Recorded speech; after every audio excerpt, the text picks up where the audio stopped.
Estamos na área, chegamos no capítulo 75 de Salmos e você está ouvindo aí no fundo uma musiquinha. Se você assistiu o filme Poderoso Chefão, você vai lembrar do enredo, do personagem. Confesso para vocês que eu não assisti. Eu lembro que ficou marcado esse personagem pelo seu poder, pela sua astúcia e pela maneira como ele conduzia os crimes, porque ele era um poderoso chefão da máfia, gente, da máfia. Então, minha irmã Alessandra, seja bem-vinda. Nós vamos falar hoje sobre o todo-poderoso chefão. Mas me vem um questionamento no meu coração. Por que as pessoas gostam tanto do poder? Por que o poder atrai tanto as pessoas? Você saberia dizer pra gente? Olá, mana! Olá, amigos! E quem não quer ter o poder, power? Os desenhos animados, os filmes da Marvel, os super-heróis, de forma geral, nos incentivam a ter algum poder. Nós não podemos ter o poder que eles têm de congelar ou de ter o poder do Hulk, uma força sobrenatural, mas ter o poder, uma posição, status. Aí a gente quer se galgar de maneira correta, amém? Mas tem muitos que querem ter esse poder de maneira errada, puxando o tapete de outra pessoa ou subornando, enfim. Acredito que é natural do ser humano querer ter o poder, mas ele tem que ser conquistado de maneira correta e saber que se é de Deus ter naquela posição ou não. Enfim, sabemos que todo poder pertence a Deus. É inquestionável que existe dentro do ser humano um desejo incontrolável de autonomia, de ser o dono das programações, de ter o controle para decidir o que vai assistir, o que não vai assistir e principalmente quem vai mandar. Se você fizer uma pequena pesquisa na internet, você vai descobrir que os homens mais poderosos do mundo estão ligados ao dinheiro que eles têm ou ao domínio que eles têm de governo, né? Vai aparecer alguns presidentes, inclusive aquele carinha lá que decretou a guerra, o Vladimir Putin, lembram dele? Ele é citado como um dos homens mais importantes, o Elon Musk, o dono do Tesla, Bill Gates, dono da Microsoft, e entre outros que são citados por questão de dinheiro, né? O poder que é colocado para eles é o dinheiro que eles têm. Tem também a Rainha Elizabeth, muito poderosa, né? Uma senhorinha muito simpática e poderosa. Tem o Papa, outro tipo de poder. O fato é que sempre vão destacar, né? Poucas pessoas vão ter esse poder. Mas o que salta na minha mente sobre esse poder todo que é dado a essas pessoas é que até onde será que elas têm poder? Existem pessoas que são tão movidas pelo poder, tão arrogantes, que elas não conseguem ver ninguém. Elas são bem maldosas e bem impiedosas. Há também aqueles que desafiam a Deus, e eu lembrei de três exemplos de pessoas que chegaram a desafiar a Deus por quando viram o seu poder em questão. Um deles foi o John Lennon, Tancredo Neves, e aquele cara, o engenheiro que construiu o navio Titanic. Eu quero chamar você agora, a sua atenção, para você olhar para essas imagens. Você vai ver o rosto dessas pessoas e vai ver o navio Titanic. E eu vou contar para vocês o que eu descobri. Olhando a imagem, você está vendo aí o ex-presidente Tancredo Neves. Quando ele foi perguntado sobre a eleição, ele falou assim: olha, se eu tiver 500 votos no meu partido, que era o partido PDS, nem Deus pode me tirar a presidência. Que ousado, né? Ele estava cheio de si nesse momento, que ele não sabia que um dia antes ele ia passar mal e ele iria morrer. Ele não assumiu a presidência. A outra pessoa, outro caso em questão, é a pessoa o construtor do navio. Você está olhando aí, o Titanic, famoso Titanic. Ele estava pavoroso um dia, né, que o navio ia sair e a imprensa toda atrás dele. E foi perguntado para ele sobre a construção, sobre a força e sobre a construção que ele tinha feito. E ele, ao responder, falou assim: nem Deus pode afundar o meu navio. Foi o maior naufrágio que aconteceu na história. E por último, John Lennon, o famoso John Lennon. E ele foi mais ousado do que os outros. Ele falou que o cristianismo vai embora. Eu não preciso discutir isso com você. Eu estou certo e ficará provado que estou certo. Nós somos mais famosos que Jesus Cristo agora. Todo mundo sabe que John Lennon, né, ele sofreu um atentado, um fã matou John Lennon e tchau, fim da história. Acabou a fama. Não é de hoje que as pessoas estão desafiando o poder de Deus. Estão desafiando e querendo mostrar que são mais fortes, mais poderosos do que Deus. E é maravilhoso quando a gente abre a Bíblia, lê a Bíblia e vê lá o poder de Deus. A gente sabe que Deus é todo poderoso, a gente sabe que Deus é incrível nas suas obras. Mas quando a gente lê ali a descrição do caráter, do domínio de Deus, nós falamos uau, pode falar aí, uau. Porque o salmo de hoje vai falar sobre o poderoso chefão. O poderoso chefão não é um personagem de um filme. O poderoso chefão é aquele que está regendo todo o universo, e sobre ele que nós vamos falar nesse salmo de hoje. Então, se você não fez sua leitura, por favor, faça. Se você não pode fazer sua leitura agora, tudo bem, vamos ouvir. Mas se você puder, leia a palavra de Deus. Ela vai mudar muitas coisas na sua vida. Agora podemos. Partiu. Salmo 75. No salmo de hoje, novamente regido pelo autor Asaf, ministro de música, nós vamos mergulhar dentro dele, dos pensamentos deles a respeito de Deus. No capítulo 73, que foi o primeiro capítulo atribuído a ele, nós vimos ali uma confusão. Ele estava confuso. Quando a gente fica confuso, qual a primeira coisa que a gente faz? A gente olha para o lado e não olha para o lado. Ele olhou para o lado e se deu mal. Não tem a história lá da mulher de Ló, que olhou para trás, se deu mal, virou uma estátua de sal, olhou para trás. Então, não olha para trás, não olha para o lado, olha para o alto, né? A gente esquece disso, tá bom? A gente é humano, a gente falha. E ele olhou para o lado, ele ficou olhando a vida das pessoas, e ele sentiu inveja, e sentiu também raiva, e também ficou cheio de remorsos, e também ficou amargurado. Mas graças a Deus algo aconteceu na vida dele, ele descobriu segredos incríveis, isso você vai ouvir no Salmo 73. Se você ainda não ouviu, por favor, vá lá e ouça, porque é incrível o Salmo 73. Depois a gente vê uma outra canção do Salmo 74, onde vai falar, né, onde vai expor a agonia também do autor, querendo a ação de Deus, vendo a destruição de Jerusalém. Aí você pode se perguntar assim, what? Como assim? O Asaf, quem é o Asaf? O Asaf é um ministro de música levantado pelo Senhor, por Davi? Foi. Mas ele estava lá na reconstrução? Não estava. Então quem escreveu o outro salmo estava se referindo àquele momento? Pode ser que sim. Pode ser que não, pode ser uma profecia, nós não sabemos. Pode ser alguém do clã de Asaf, porque Asaf foi tão forte na história do povo de Israel, um servo de Deus tão maravilhoso, que o seu clã, os seus filhos, gerações continuaram servindo ao Senhor e adorando no templo e sendo ministros de música, ok? Fica aí esse esclarecimento. Então, mas se foi ele, foi alguém da família dele, e aí expõe, né, as dúvidas, olhando para a destruição, porque é bem verdade. Seja sincero. Quando você vê a destruição na sua vida, você fica um caos na sua cabeça e você pergunta, onde está o Senhor? Mas graças a Deus ele foi respondido, e você pode ver isso lá no Salmo 74. Se você ainda não ouviu, pode voltar lá e ouvir, porque aí você vai entender essa trilogia dos Salmos de Asaf. Agora, quando chega no Salmo 75, o autor está diferente, as perspectivas dele estão diferentes, e o coração dele a respeito de Deus está totalmente diferente. Parece que você vê uma pessoa madura observando a ação de Deus e descrevendo com detalhes esse poder maravilhoso de Deus.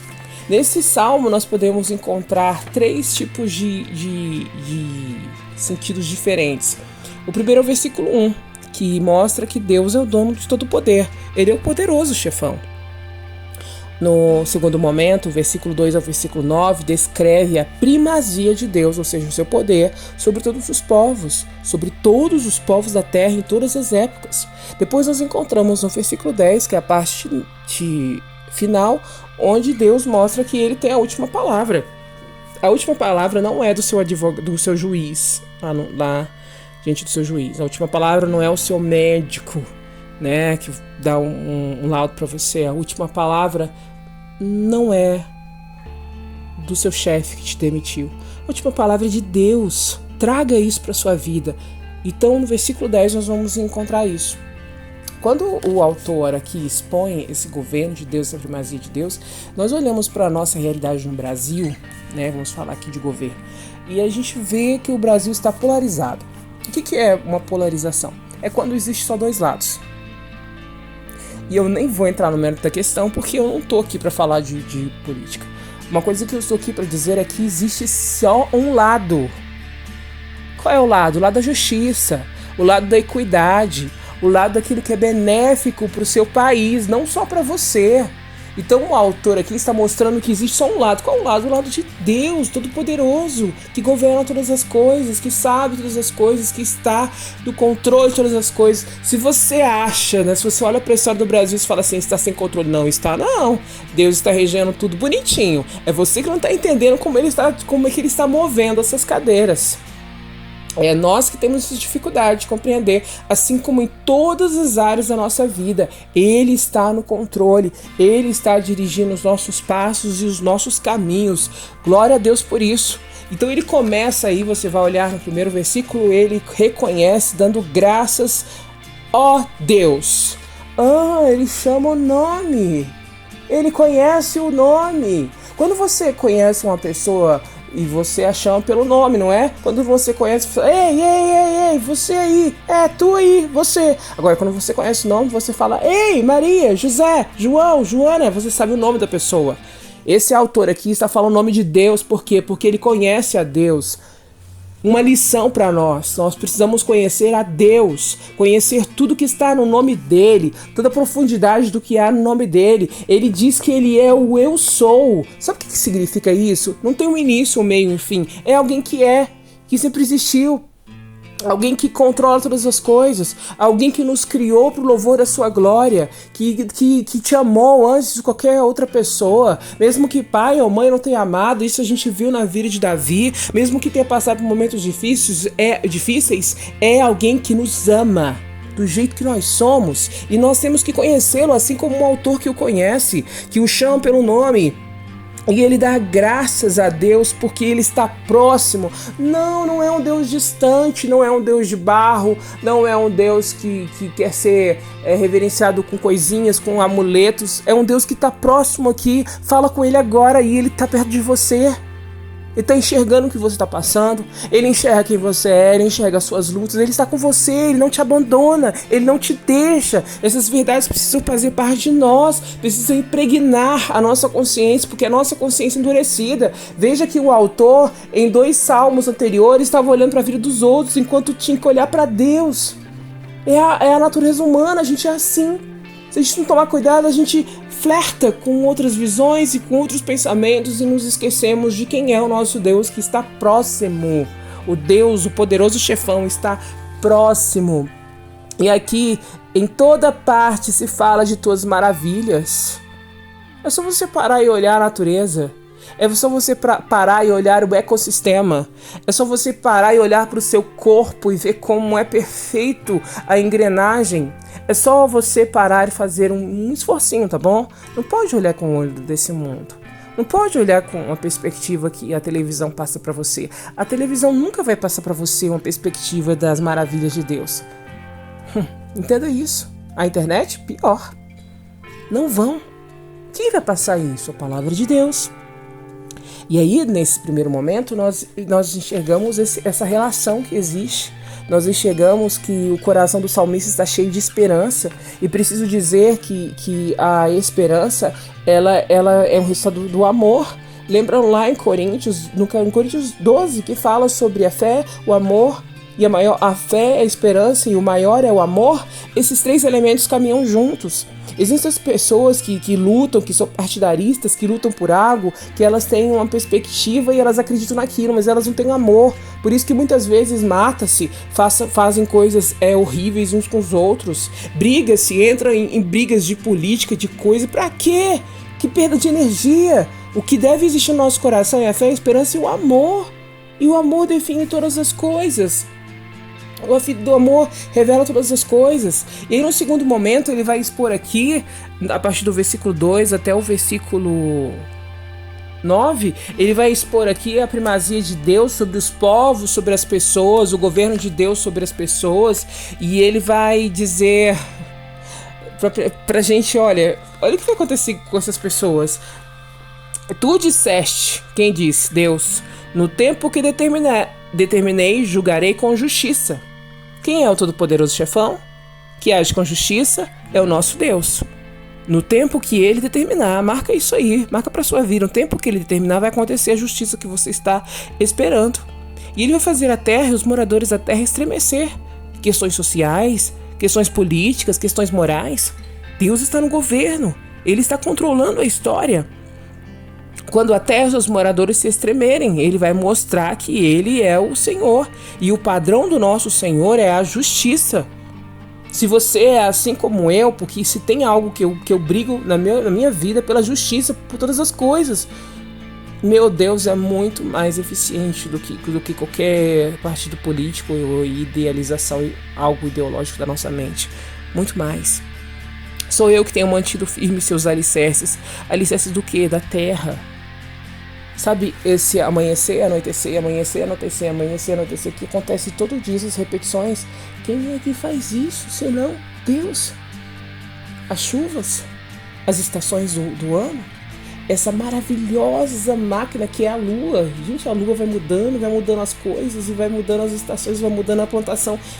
Essas engrenagens, quem faz isso é Deus. Por quê? Porque ele é o poderoso chefão.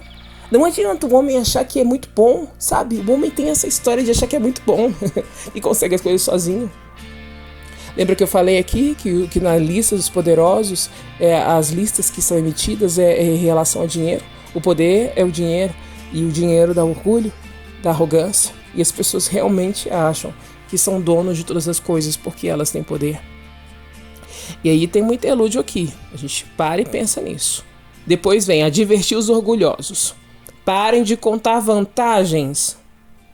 Eita. O que fazer quando as pessoas contam vantagem?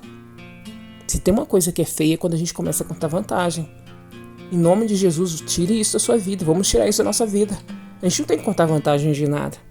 Eu disse aos perversos, não levantem os punhos. Na expressão, esses punhos aqui, na expressão normal no hebraico, é os chifres. Como um boi. Sabe quando o boi levanta o chifre e começa a fazer aquele barulho, e começa a respirar, e começa a bufar? Pronto para atacar, mostrando que é muito poderoso, né? Porque o touro parece um animal bem poderoso, né? Mas ele não é não. Não é não. Deus é poderoso. Deus é poderoso chefão.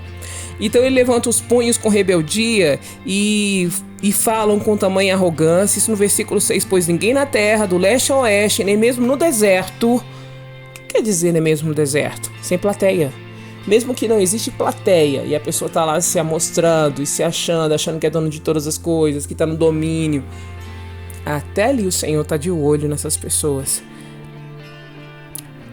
Ninguém deve se exaltar a si mesmo, isso no final do versículo 6. Ninguém. Marque isso aí. Ninguém deve se exaltar a si mesmo. Ninguém deve se colocar como o maioral. Por mais que tenha dinheiro, que tenha poder, que tenha patrimônio, que tenha tudo.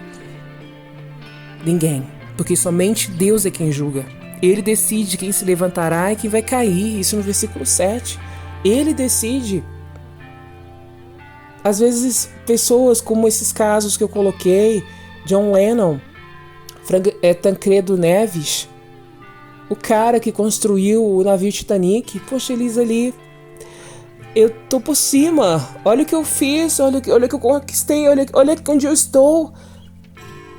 E aí, assopra-se sobre eles e eles evaporam, se foram, passou. Pois o Senhor tem na mão um cálice. Você pode marcar aí e escrever, isso aí é a justiça de Deus, cujo vinho espuma misturado com especiarias. Ele derrama o vinho, todos os perversos que o bebem, até a última gota. Essa última gota aí, na palavra correta no hebraico, significa excremento. O que isso quer dizer? Até as fezes. Um vinho que será derramado até o pior do vinho. E aí você pode imaginar aqueles vinhos que já viraram vinagre, aquela coisa horrível. É isso. Aí você pode pensar assim, nossa, isso é muito sério. Essa é a justiça que foi derramada pelos ímpios, que foi derramada sobre nós também. Por isso que nós precisamos de Jesus, que foi Jesus quem nos redimiu de não sermos alcançados por esse cálice, porque nós também éramos ruins, nós também queríamos ter o poder. Então temos que sempre fazer uma revisão. Será que eu estou querendo ter o poder da minha vida? Será que eu estou querendo ter o poder de decisão da minha vida, de todas as coisas? Será que eu estou me afastando da vontade de Deus? Será que isso que eu estou fazendo é da vontade de Deus? Será que eu estou sendo um cristão verdadeiro? Será que eu sou crente? Essas perguntas precisam fazer parte de nós. Nós precisamos fazer a avaliação. Lembra o texto da ceia? Examine-se, pois, o homem a si mesmo. Quanto a mim, o autor diz no versículo 9, sempre anunciarei o que Deus tem feito. Esta pessoa que escreveu, Asaf, teme ao Senhor, canta louvores ao Deus de Jacó, reconhece o governo de Deus, reconhece o senhorio do Senhor, e ele enxerga que ele precisa se refugiar no Senhor. É só o Senhor que pode nos dar a segurança. Não importa se a gente está vivendo um caos, uma destruição, se a gente está num momento conturbado da nossa vida. É o Senhor que nós devemos nos abrigar, e nós já refletimos tanto sobre isso. Por fim vem a terceira parte, que Deus disse, acabarei com a força dos perversos, mas farei crescer o poder dos justos. E isso é o Senhor mostrando, nesse terceiro ponto, que Ele tem a palavra final.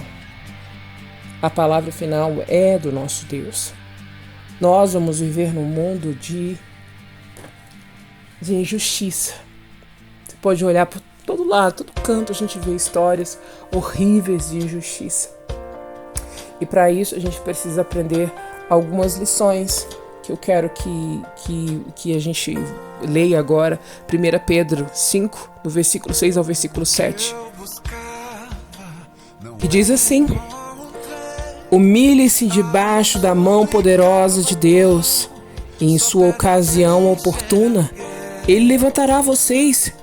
Deixem com Ele todas as suas preocupações e cuidados, pois Ele está sempre pensando em vocês e vigiando em tudo que se relaciona com vocês. Sejam cuidadosos, sejam vigilantes com os ataques de Satanás, o grande inimigo de vocês. Ele ronda em volta como um leão faminto que ruge à procura de alguma vítima para estraçalhar. Fiquem firmes quando ele vos atacar. Confie no Senhor. Lembre-se que outros cristãos ao redor do mundo inteiro estão passando por sofrimentos também. O contexto do que o apóstolo Pedro escreveu esse texto era um contexto de perseguição. E hoje nós sabemos que o mundo está nos perseguindo. Está perseguindo de uma forma ideológica. Isso pode piorar? Pode. Por isso que nós temos que ter posicionamento. Não podemos mais ser pessoas que ficam na coluna do meio, agindo como todo mundo da multidão. Por favor, o cristianismo é nadar contra a correnteza. O cristianismo veio para essa terra para trazer guerra. Mas que guerra é essa? A guerra contra o pecado, a guerra contra os principados que querem destruir, os dominadores das trevas que querem destruir a vida das pessoas. Em nome de Jesus, que seu coração seja tomado pela humildade de dar o controle das programações da sua vida ao Deus Todo-Poderoso. Ele é o poderoso chefão, não sou eu, não é o conhecimento que tenho, não é aquilo que possuo, não, é o Senhor Todo-Poderoso, o Senhor que governa todas as coisas. Em nome de Jesus, a minha oração para mim e para você é que o Senhor nos ajude a olhar para Ele e enxergar que Ele é o Todo-Poderoso, que Ele está no controle de todas as coisas, que possamos chamá-lo pelo nome, não por costume, mas por conhecimento, e quando chamarmos o grande eu sou, o Deus Todo-Poderoso, possamos ver como o nosso papai, que faz parte da nossa vida, que faz parte da nossa família, que não é como os homens daqui da terra que falham, os homens que falham conosco, que erram conosco. Não, é um Deus Todo-Poderoso que tem o controle de todas as coisas. Ele está nos direcionando, e que direciona o nosso futuro, que direciona os nossos pais, que nós possamos nos abrigar, que podemos esconder dele. Ele é o nosso Pai.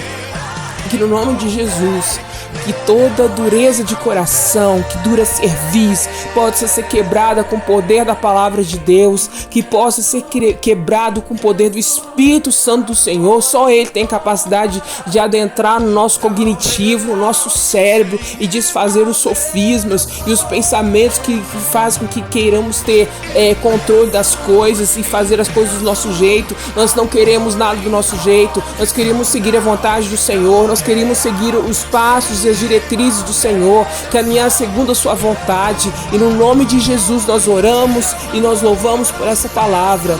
Que o Senhor seja engrandecido e exaltado, o Senhor, Rei de todas as coisas, exaltado e engrandecido seja a nossa casa e nossa família, para todo sempre. Amém.